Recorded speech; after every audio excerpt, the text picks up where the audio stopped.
As well as Mrs. Marape, we had the pleasure of being guests to President Whip's inauguration to the 15th Constitutional Parliament, as they call it. Palau is an important member of the Pacific Island Forum Nations. Palau is the biggest, in my view, in terms of their leadership role in West Pacific, more so the Micronesian nations. We were joined by all the leaders of the Micronesia nations who were up there with us in the inauguration of the parliament. They placed their appreciation on Papua New Guinea for being part of the inauguration. Palau and PNG work hand in hand. I was pleasantly, on a side note, joyed to see a couple of PNG nurses also working in the hospital up there. I asked them, how did you guys come across? And they said, well, employment is an open marketplace. We applied in vacancies that were here, and we picked up. They're working at the Palau General Hospital. But we were happy to associate ourselves with Palau. Palau is part of the greater family of nations. In case any one of you want to know, the entire Pacific Ocean space is 165.2 square kilometers of space.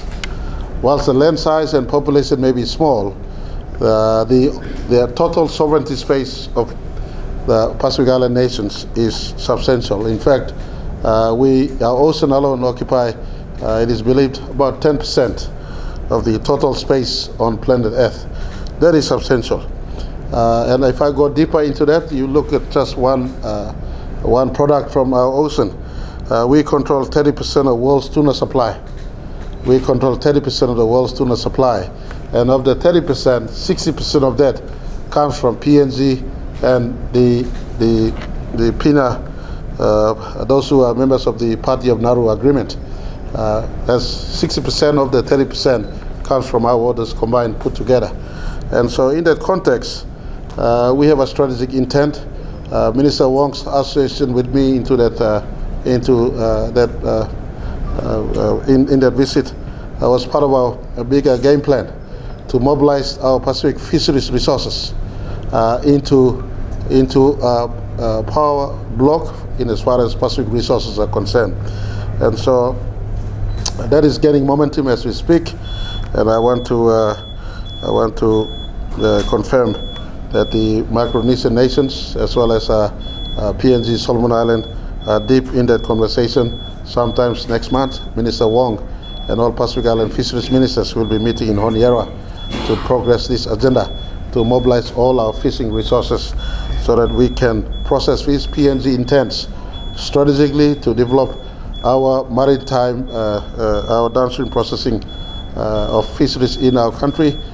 Minister Maru, Minister Wong are working in that space. Medang Maritime, Pacific Maritime Zone will be the first place of development, as well as potentially Rabaul, Kiata, and other Ley and other parts of our coastal areas. So that was also part of the rationale of why we relate with our small island brother and sister nations. Some of you who do not think deeper would say, why is Prime Minister Marape wasting our flight to Palau? Palau is not a big nation.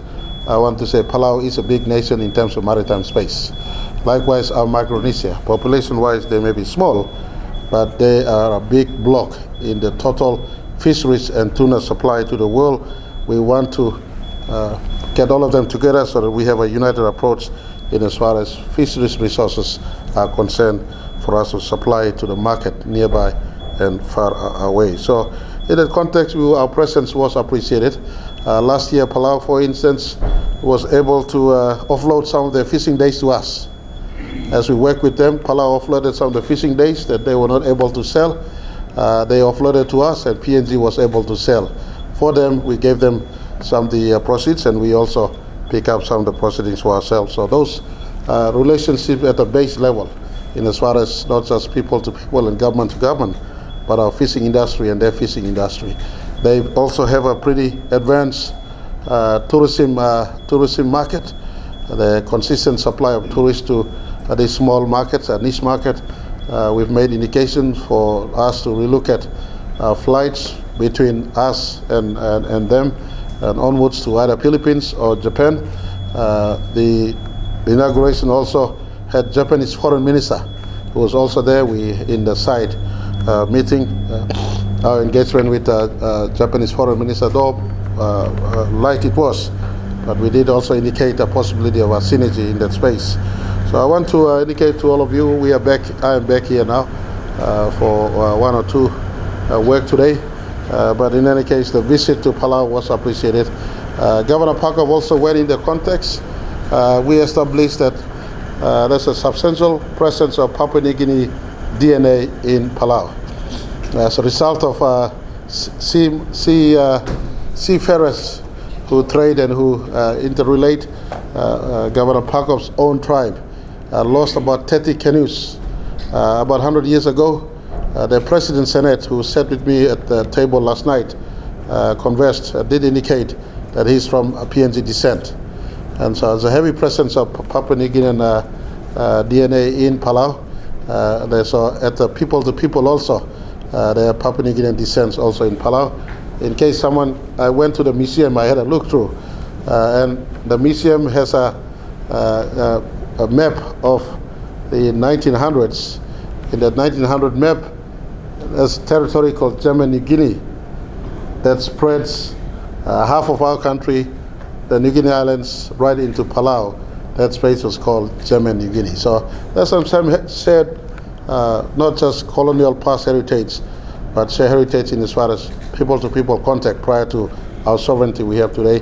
Governor Parker was able to reconnect with some of the Melanesians from the northern islands of our country who got lost in open sea. They're caught up there in Palau and our northern islands. Likewise, we do have some Micronesian and Polynesian descent in our islands. Obviously, those were exchanges that took place prior to our sovereignty in 1975. It was good for Governor Parker to have caught up with some people who are Papua New Guineans by blood. We also intend to make those connections come to life in an exchange at the museum level and culture level between our two peoples. Excuse me. I want to also indicate to us, I am flying out of the country again over the weekend. I will be at Davos. We are invited to have our contribution at this year's World Economic Forum meeting. The Davos meeting is not ordinary meeting. It's a meeting based on exclusive invitation to business leaders as well as leaders of selected economic, relevant and important countries of the world. In fact, who's and who of the world in terms of economy are there, business leaders and political leaders. PNG is yet to be a major economy, but in the context of our role in the Pacific economy and Pacific geopolitics, we've been given invitation. It's the second year in a row. Last year, unfortunately, I did not attend. I stayed back home, and a second year in a row invitation from one of the leading authorities in global economy, Dr. Schwab.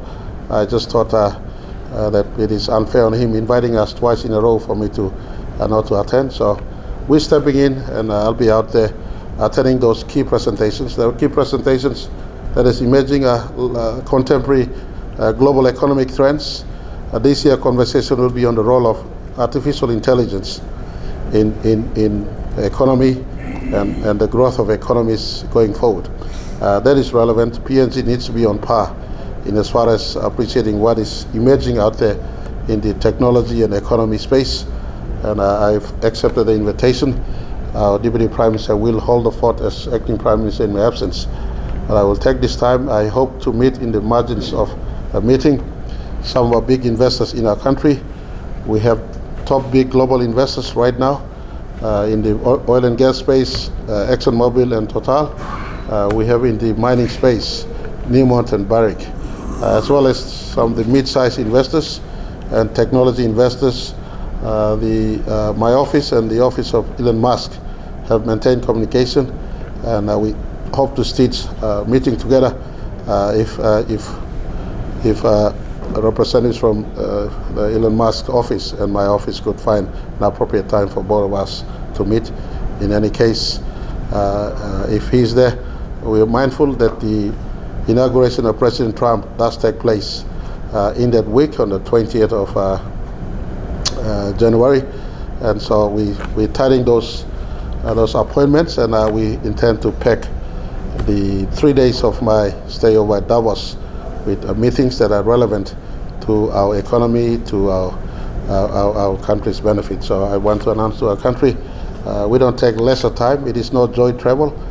These are travels just like Palau's travel to Palau and back, and just like travel to Davos. There's strategic intent behind why we pick those visits. If some of you care to see my pattern of visits, they have strategic, economic rationale behind the choice of visits. And if you look through the last 6 years in my choice of visits, and you will start to extrapolate what has happened, you'd know exactly what I mean. We've opened up markets in China. We've opened up greater relationship with Australia that is more deeper and more enriching. USA has come back into our country with meaningful engagements, not just for geopolitics, but more for economy and commerce. And we also maintaining our link elsewhere. And so I just want to give assurance to our country and our people in this day and age where technology and internet has enabled trade that takes place, trade combustion that takes place on a 24-hour basis. The PNG needs to be on par with the global trade that is happening. Our country grows at the back of trade and investments, and our own produces find its market elsewhere, as well as technology and other produce elsewhere finding market in our country. So in those sort of contexts, any prime minister, including myself, always remains the number one pitchman for our country. Number one pitchman, and the country by now 6 years on, all of you know, I don't indulge in wine and alcohol, I don't indulge in gambling. My time is purely dedicated to the service of our country. And these long flights we take is to ensure we maintain relevance in global conversations, and we source in appropriate partnerships at business level as well as at bilateral level, nation to nation, for the advancement of our country as a nation that journeys beyond 50th anniversary. And right in our 50th anniversary year, going to Davos when the World Economic Forum conversation is taking place is very relevant towards my government's agenda of economic self-reliance and independence for our country. And so I want to give assurance to our people that I will step out over the weekend. I should be back towards the end of next week in the face of our 50th anniversary preparations.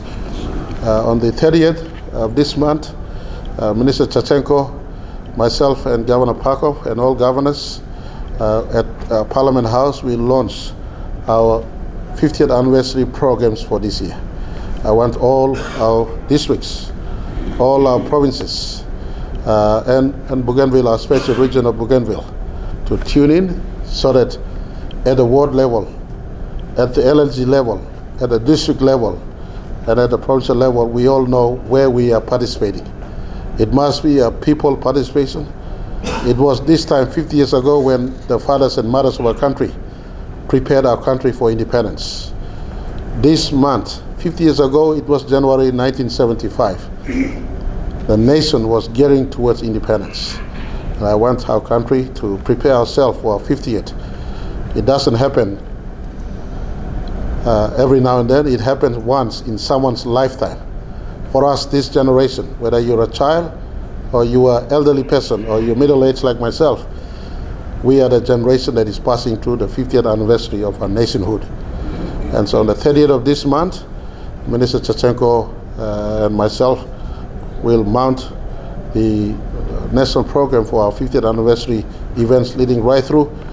And it's just not events out there for our people, but for us in our government bureaucracy and machinery, including all ministers. Some of the key fundamental shifts in the way our country's legislative framework have been designed will be proposed to the country, and we will make those changes as we go through, so that in the 50th anniversary of our nation, we are now moving in a path that brings us closer towards prosperity and economic independence for our citizens, especially our children who are coming ahead of us.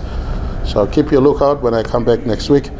We'll be preparing for the event on the 30th of January to launch our 50th anniversary independence program. Thank you very much. I appreciate media.